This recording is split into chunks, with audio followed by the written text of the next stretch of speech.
Duke of बुरगंडे। दोस्तों, ये movie एक साइकोलॉजिकल ड्रामा है। इसमें लव, रिलेशनशिप और एक दूसरे पर डोमिनेंस को काफी घुमा फिरा कर दिखाया है। मेरी पूरी कोशिश रहेगी कि आपको ये मूवी आसान भाषा में समझा पाऊँ। तो चलिए शुरू करते हैं। मूवी की शुरुआत में लिली को दिखाया जाता है, जो सिंथिया के घर जाती है। तो सिंथिया उससे कहती है कि तुम लेट हो। फिर जब लिली अंदर जाके उसके पास बैठती है तो वो कहती है कि मैंने तुम्हें बैठने को तो नहीं कहा, और वो उसे अलमारी साफ करने को कहती है। और जब लिली अलमारी साफ करने लगती है तो वो कहती है कि इसमें पूरा दिन मत लगा देना। इसके बाद लिली पूरे घर की सफाई करती है, और शाम को जब वो सारा काम खत्म करके जा रही होती है तो सिंथिया उसे रोकती है। लिली कहती है कि मुझे लगा सारा काम खत्म हो गया। वो कहती है कि अभी बहुत सा काम बाकी है, तुम मेरे पैरों से शुरुआत कर सकती हो। जिसके बाद लिली उसके पैर दबाने लगती है। सिंथिया कहती है कि तुम मेरे पैरों में बैठी रहो और जो मैं बोलूं वो करती जाओ, इससे बढ़िया और कुछ भी नहीं। लेकिन जब सिंथिया अपने कपड़े चेंज करने जाती है तो लिली छुपकर उसे देखने लगती है। और अगले दिन लिली बाहर गार्डन की सफाई करती है और उससे घर जाने को पूछती है। तो वो उससे कहती है कि मेरे कपड़े कौन धोएगा। तो लिली कहती है कि मुझे वॉशिंग मशीन चलाना नहीं आता, क्या तुम मुझे बताओगी उसे कैसे चलाते हैं। तो सिंथिया कहती है कि चिंता मत करो, तुम्हें कपड़े मशीन से नहीं धोने हैं, और उसे उसके सारे अंडरगारमेंट्स हाथ से ही धोने पड़ते हैं। कपड़े धो के जब वो सिंथिया के पास जाती है तो वो कहती है कि देखते हैं तुमने कैसे कपड़े धोए हैं, और उसे वहां से बिना धोया हुआ एक अंडरगारमेंट मिलता है। वो लिली से कहती है कि मैंने इसे भी वहां धोने के लिए रखा था। लिली कहती है कि सॉरी, मैं अभी इसे धो देती हूँ, इसमें सिर्फ 5 मिनट लगेंगे। लेकिन सिंथिया नहीं मानती और उसे पनिशमेंट देती है, जिसमें वो उसे बाथरूम में ले जाती है और उसके मुंह में पेशाब कर देती है। इसके बाद रात का समय दिखाया जाता है, जहां वो दोनों बेड पर होती हैं और एक दूसरे को प्लेजर देती हैं। इसके बाद हम उन दोनों को एक लेक्चर हॉल में देखते हैं, जहां वो बटरफ्लाईज पर स्टडी करती हैं और सिंथिया यहाँ एक प्रोफेसर होती है। अब यहाँ तक हमें समझ आता है कि लिली सिंथिया के अंडर बटरफ्लाईज पर स्टडी करती है। लिली उसके साथ सेक्सुअली इन्वॉल्व है और उसके घर पर एज ए मेड काम करती है। जिसके बाद शाम को वो दोबारा बेड पर होती है।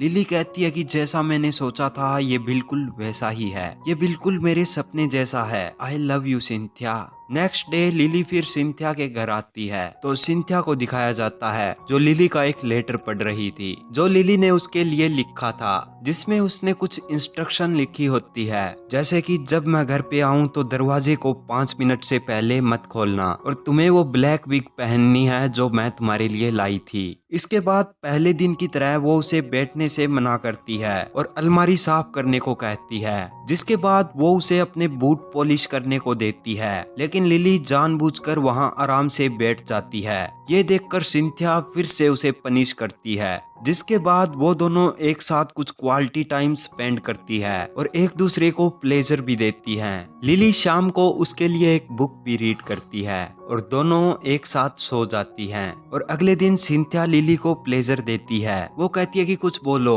तो सिंथिया कहती है कि तुम्हें एक अच्छी मेड बनना होगा और जो मैं बोलूं वो सब करना होगा। तुम्हें मेरे अंडरगारमेंट्स धोने होंगे और मेरे बूट पॉलिश भी करने होंगे, वरना मैं तुम्हें पनिशमेंट दूंगी और तुम्हारे हाथ बांधकर तुम्हारे फेस पर बैठ जाऊंगी। और इस तरह वो लिली को प्लेजर देती है। जिसके बाद लिली उसे कहती है कि क्या तुम अगली बार थोड़ी ज्यादा फीलिंग्स के साथ बोलोगी। फिर अगले दिन वो अपना वही रूटीन जारी रखती है और सिंथिया उसे पनिशमेंट देती है, जिसमें वो उसके हाथ बांधकर उसके मुंह पर बैठ जाती है। और अब उनके रिलेशनशिप में डोमिनेंस को दिखाया है, क्योंकि जब सिंथिया रिलेशनशिप में अपनी डोमिनेंस बढ़ाती है तो लिली उसे लेटर के थ्रू इंस्ट्रक्शन देती है और उसकी डोमिनेंस को कम करने की कोशिश करती है। और अब लिली को लगता है कि वो ज्यादा ही सेक्सुअली एक्साइट हो रही है, तो वो दोनों एक कारपेंटर को बुलाती हैं, जो उनके लिए एक बेड बनाएगी, जिसके अंदर एक ड्रॉर होगा, और सिंथिया लिली को उसमें बंद करेगी एज ए पनिशमेंट। वो उसे ये बर्थडे गिफ्ट देना चाहती है, क्योंकि 2 हफ्ते बाद लिली का बर्थडे है। लेकिन वो कारपेंटर कहती है कि वो बेड को 8 हफ्ते से पहले तैयार नहीं कर सकती।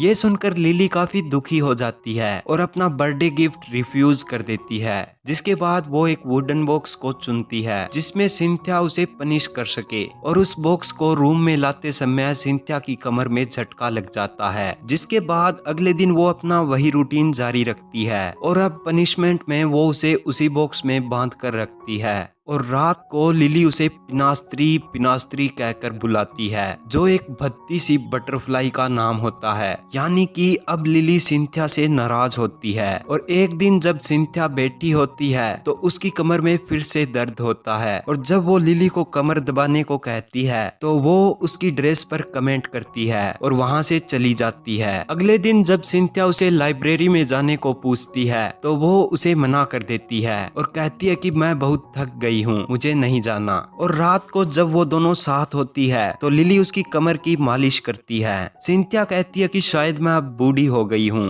तो लिली उसे हौसला देती है और कहती है कि ऐसा कुछ नहीं है। सिंथिया इसके बाद कहती है कि मैंने सुना है कि डॉक्टर श्योला जो उनके साथ की एक प्रोफेसर है, तुमने उसके बूट पॉलिश किए, मुझे सच सच बताओ, मुझसे झूठ मत बोलना। लिली कहती है कि हाँ, आई एम सॉरी, लेकिन मैंने उसके साथ कुछ भी नहीं किया, हमारे बीच ऐसा कुछ भी नहीं हुआ, प्लीज मेरा यकीन करो। सिंथिया कहती है कि तुमने मुझे धोखा दिया है, मेरा विश्वास तोड़ा है, और वो वहाँ से चली जाती है। और अब वो दिन आता है जब लिली का बर्थडे होता है। सिंथिया उसे सरप्राइज देती है जिसमें लिली को अपने बर्थडे का केक खुद ही बनाना पड़ता है, जो सिंथिया अकेली ही खाती है। इसी दौरान वो लिली को नीचे लेटने को कहती है और अपना पैर उसके फेस पर रखकर केक को खाती है। इससे लिली को बहुत दुख होता है और वो रोने लगती है। अगले दिन उनका वही रूटीन दिखाया जाता है और लिली की पनिशमेंट भी।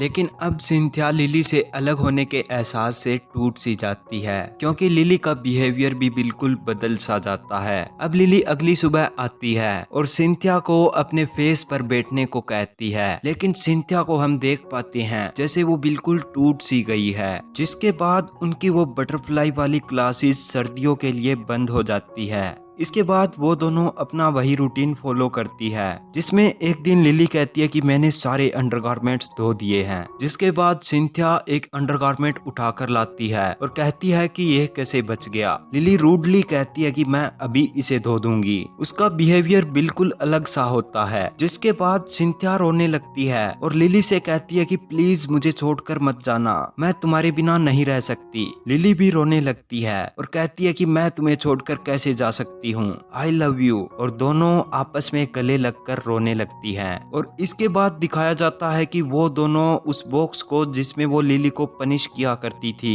उसे वापस उसी जगह रख देते हैं और एक बार फिर हैप्पी हैप्पी अपनी पुरानी जिंदगी जीने लगते हैं। और ये मूवी यहीं खत्म हो जाती है। दोस्तों, हमें इस मूवी में एक भी पुरुष देखने को नहीं मिलेगा और इसका म्यूजिक, कलर कॉम्बिनेशन और एडिटिंग इतनी कमाल की है कि आपकी फीलिंग्स को बिल्कुल हाई कर देंगी। मैंने पूरी कोशिश की है कि आसान तरीके से इसे एक्सप्लेन कर सकूं। आप मुझे कमेंट्स में जरूर बताएं और वीडियो को लाइक जरूर कर दें ताकि मेरा थोड़ा मोटिवेशन बना रहे। Thank you for watching this video.